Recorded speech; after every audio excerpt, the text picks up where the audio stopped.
اعوذ باللہ من الشیطان الرجیم، بسم اللہ الرحمن الرحیم، السلام علیکم ورحمۃ اللہ۔ آج ہم بات کرنے والے ہیں ڈپریشن کی، جس میں تقریباً ہر بندہ ہی دیکھنے میں آیا ہے کہ اس بیماری میں مبتلا ہے۔ آج ہم ڈپریشن پر بات کرتے ہوئے ساتھ اس کا روحانی علاج بھی بتائیں گے اور ڈپریشن کی علامات بھی بتائیں گے اور ڈپریشن ہے کیا، یہ تمام کی تمام رہنمائی آپ کو آج یہاں سے ملے گی۔ تو بات کرتے ہیں ڈپریشن۔ ڈپریشن انسان کا بہت بڑا دشمن، ایک ایسا مرض ہے جو انسان کی زندگی پر براہ راست اثر انداز ہوتا ہے۔ یہ اثرات تباہ کن ہیں کہ ڈپریشن کا شکار مریض بڑے بڑے کام تو کجا روزمرہ کے معمولی کاموں کو بھی بمشکل انجام دے پاتا ہے۔ ان تباہ کن اثرات کے باوجود ڈپریشن کا مرض پوری دنیا میں ایک فیشن کی طرح پھیلتا جا رہا ہے، جس کا نہ تو کوئی مداوا ہے اور نہ ہی علاج۔ اور غم جو ہے یہ انسان سے جدا نہیں ہوتا، یہ غم انسان کو اندر تک بھی چاٹ جاتا ہے۔ ایسی علامت پیدا ہو جائے تو اسے ہم ڈپریشن کہتے ہیں۔ وقتی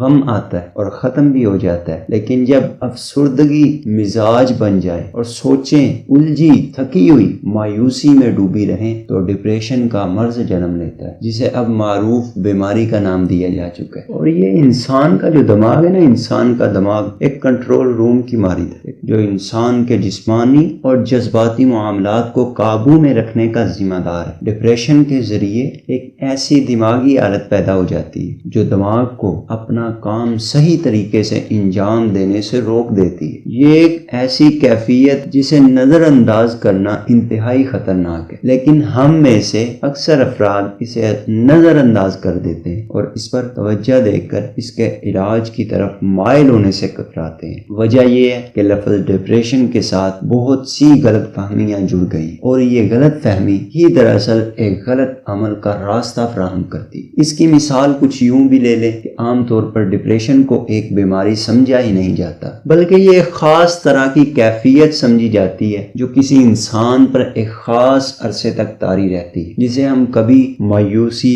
کہیں افسردگی اور کہیں ملول ہونے کا نام دے دیتے ہیں، اور کسی کو ڈپریشن کی جانب توجہ دینے کی فکر تک نہیں رہتی۔ ڈپریشن کی علامات اکثر مریضوں کی نقل و حمل، نشت و برخاست ان علامات کو ظاہر کر دیتی ہیں۔ اگر آس پاس اپنے ساتھی کے روزمرہ معمولات میں مندرجہ ذیل تبدیلیاں دیکھ رہے ہیں تو سمجھ جائیے کہ آپ کا ساتھی خطرے میں ہے۔ اس مرض کی علامات جو ہیں بلا وجہ فکر مند رہنا، غیر ضروری طور پر بے چین یا افسردہ نظر آنا، روزمرہ کے کاموں میں دلچسپی اور خوشی کا ختم ہونا، بہت زیادہ بے چینی یا بہت زیادہ سستی کا طاری رہنا، لگاتار نیند کا کم یا بہت زیادہ آنا، وزن یا بھوک میں تیزی سے تبدیلی آنا، اپنے آپ کو بالکل بے وقت محسوس کرنا، احساس کمتری، تقریباً سارا دن بلا وجہ تھکن کا محسوس ہونا، قوت فیصلہ میں کمی یا کسی چیز پر توجہ نہ دے سکنا،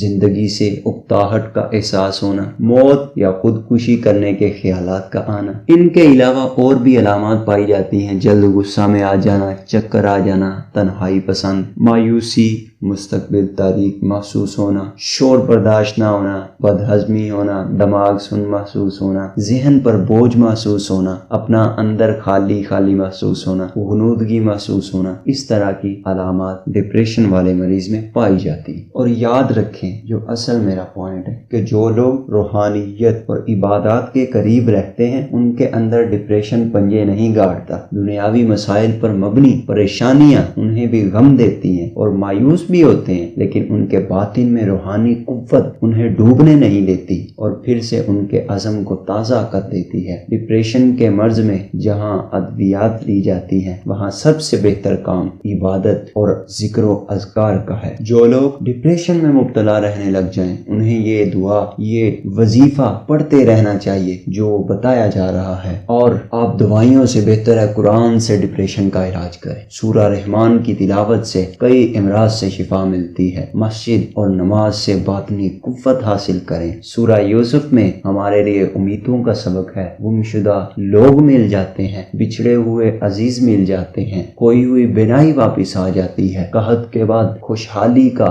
دور آ سکتا ہے، کوئی کسی کے نصیب کی بادشاہی نہیں چھین سکتا، کوئی کسی کے کردار پر الزام لگا کے اس کی عظمت کو گھٹا نہیں سکتا۔ دشمن اپنی دشمنی سے باز آ سکتے ہیں، حالات بدل سکتے ہیں۔ ڈپریشن سے بچاؤ کے لیے نماز باقاعدگی سے پڑھیں، یا حی یا قیوم کا ورد کریں، عفو درگزر سے کام لیں، دوسروں کی رائے کا احترام کریں، زندگی میں میانہ روی اختیار کریں، مفاد عامہ کے کاموں میں حصہ لیں، انا کے خول سے باہر آ کر مثبت طرز فکر اور رویہ اپنائیں، غیبت اور جھوٹ سے بچیں، ظالمانہ رویہ ترک کر دیں، نفرت، کینہ، بغض اور شک کرنا چھوڑ دیں۔ اگر آپ ڈپریشن کو دور کرنا چاہتے ہیں تو یہ بات یاد رکھیں کہ نفرت، کینہ، بغض اور شک کو اپنے سے دور کر دیں۔ کسی کو مسکرا کر اخلاق سے ملنا بھی نیکی ہے۔ باقاعدگی سے مراقبہ کرنا، روحانیت کو اپنے اوپر طاری کرنا ڈپریشن سے بچاؤ ہی نہیں بلکہ اس کا علاج بھی ہے۔ ڈپریشن کا جو روحانی علاج ہے وہ یہ ہے، یا قدیرو یا